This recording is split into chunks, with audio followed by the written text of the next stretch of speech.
So unlike Levi getting a message from a vision, I did not. I got it from a video. So good luck. My name is Matthew Lambert, and I am preaching a message on God is able.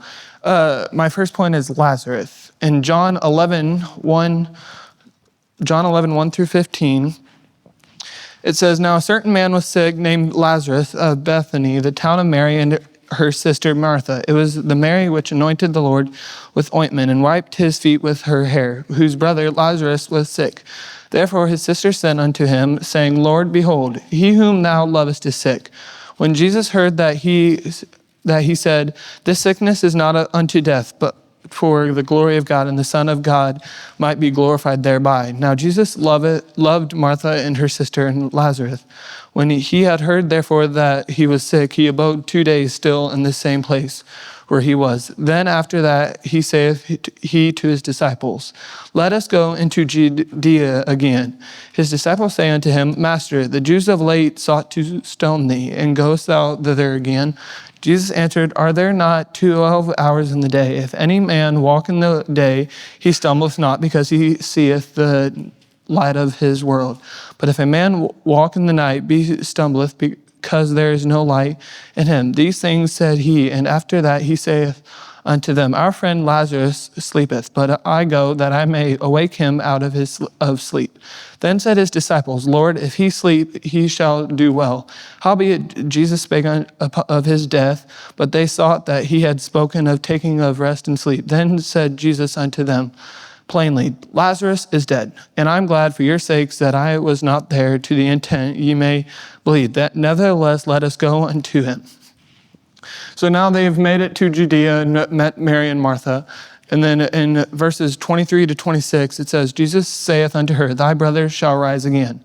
Martha saith unto him, I know that he shall be again in the resurrection at the last day. Jesus said unto her, I am the resurrection and the life. He that believeth in me, though he were dead, yet shall he live. And whosoever liveth and believeth in me shall never die. Believest thou this? And then verses, still in chapter 11, but verses 39 to 43, it says, Jesus said, Take ye away the stone. Martha, the sister of him that was dead, saith unto him, Lord, by this time he stinketh, for he hath been dead 4 days. Jesus saith unto her, Said I not unto thee that if thou wouldest believe, thou shouldest see the glory of God? Then they took away the stone from the place where the dead has laid. And Jesus lifted up his eyes and said, Father, I thank thee that thou hast heard me.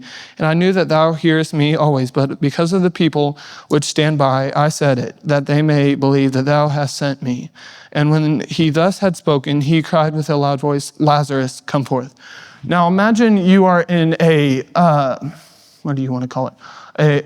A funeral, and one of you have a sibling, and your brother has died, and the casket's closed, and one of your friends just comes up and says, "Open the casket," and then they open the casket, and the same guy just says that your family member's name, and then come rise, and your brother just rises from the dead. Isn't that great? And to be able to do that. And then my last point is Jesus' crucifixion. In Matthew 27 to 37, it says, Then the soldiers of the governor took Jesus into the common hall and gathered unto him the whole band of soldiers. And they stripped him and put on him a scarlet robe. And when they had plaited a crown of thorns, they put it upon his head and a reed in his right hand. And they bowed the knee before him and mocked him, saying, Hail, King of the Jews. And they spit upon him and took the reed and smote him at the head. And after they had mocked him, they took the robe off from him and put his own raiment on him and led him away to crucify him. And as they came out, they found a man of Cyrene, Simon by name. Him they compelled to bear his cross. And when they were come unto a place called Golgotha, that is to say, a place of a skull, this gave him vinegar to drink, mingled with gall, and when he had tasted thereof, he would not drink. And they crucified him, parted his garments, casting lots, that it might be fulfilled, which was spoken by the prophet. They parted my garments among them, and upon my vesture did they cast lots. And sitting down, they watched him there, and set up over his head his accusation, written, This is Jesus, the King of the Jews. God is a powerful person, but he was willing to send his only son to pay the price, the ultimate price. And that was to die for your sin and my sin. Just like we read, and then once he died, he went up to see his Father and to create a home for each and every one of us.